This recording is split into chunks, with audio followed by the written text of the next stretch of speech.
అల్లూరి జిల్లా పాడేరు భారతీయ విద్యా కేంద్రం విద్యార్థులు డిస్ట్రిక్ట్ లెవెల్లో పథకాలు సాధించారు. గురువారం ఉదయం 11 గంటల సమయంలో పాఠశాల ప్రధానోపాధ్యాయులు ఏవై ఆచారి ఆ వివరాలను వెల్లడించారు. ఈ నెల 14-15 తేదీల్లో విశాఖపట్నం భారతీయ విద్యా కేంద్రం నిర్వహించిన district level sports and games under 17 ఖోఖోలో బాలురు మొదటి స్థానం సాధించగా అండర్ 14లో ఖోఖోలో బాలురు రెండో స్థానం సాధించారు.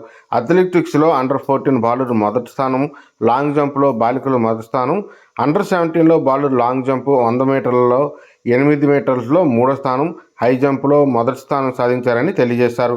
ఈ నెల 17-18 తేదీల్లో భారతీయ విద్యాభారతి నిర్వహించిన స్టేట్ లెవెల్ స్పోర్ట్స్ అండ్ గేమ్స్లో విజ్ఞాన భారతి హై స్కూల్ పాడేరు సంబంధించి అండర్ 17 ఖోఖోలో బాలురు రెండో స్థానం, అండర్ 14 ఖోఖోలో బాలురు మొదటి స్థానం, అండర్ 17 కబడ్డీలో బాలురు మొదటి స్థానం, అండర్ 14 గర్ల్స్ లాంగ్ జంప్లో మూడో స్థానం, బాలురు లాంగ్ జంప్లో రెండో స్థానం, అండర్ 19 బాలురులో మూడో స్థానం సాధించారని ఈ నెల 24న బెంగళూరులో జరగబోయే స్టేట్ లెవెల్ ఖోఖో అండర్ 14 బాలురు ఖోఖోలో 3 విద్యార్థులు ఎంపికారని తెలియజేశారు.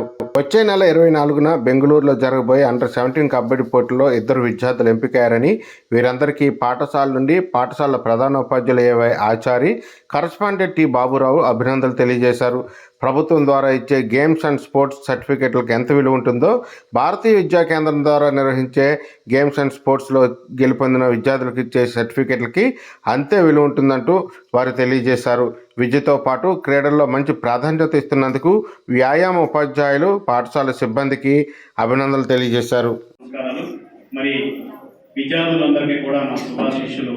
మరి ప్రత్యేకంగా ఈ కార్యక్రమానికి వచ్చినటువంటి విలేకరులకు కూడా ప్రత్యేక నమస్కారం తెలియజేసుకుంటూ, ముఖ్యంగా మీరు మరి విశాఖపట్నం వెళ్ళి క్షేత్ర స్థాయిలో, సమితి స్థాయిలో మీరు గెలుపు తెచ్చినందుకు మీ అందరికీ కూడా చాలా అభినందిస్తున్నాను. మీకు ముఖ్యంగా మన బీవీకే పాఠశాల పాడేరులో అగ్రస్థానంలో ఉండినటువంటి పాఠశాల.